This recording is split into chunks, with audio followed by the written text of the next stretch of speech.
এনসিবির জন্য খুবই কষ্ট লাগছে, মন থেকে খুবই কষ্ট লাগছে। এনসিবি আজকে অনেকেই স্ট্যাটাসের মাধ্যমে বলার চেষ্টা করছে, কিছু রাজনৈতিক দল প্রতারণা করেছে, মুনাফিকি করেছে।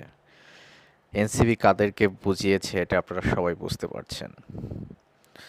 বাংলাদেশ জামাত ইসলাম এনসিবির সাথে সন্ধি করেছিলেন বিএনপিকে বিপদে ফেলবে, বিএনপিকে ফাটা বাঁশের মধ্যে ফেলাবে।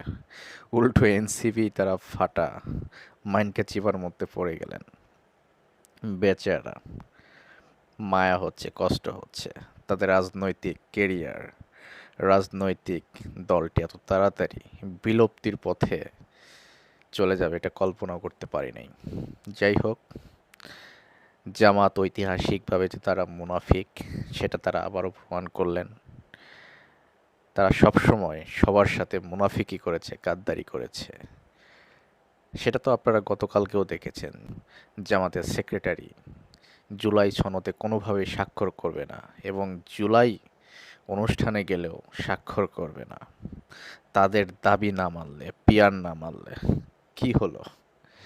এই যে মুনাফিকি, তারা কথা দিয়ে কথা রাখেন না, সেটা তো আবারও প্রমাণ হলো। আমরা কি বলছি শুধু? এনসিবিও বলছে জামাত তারা কথা দিয়ে কথা রাখেনি। এবার বুঝেন ঠেলা।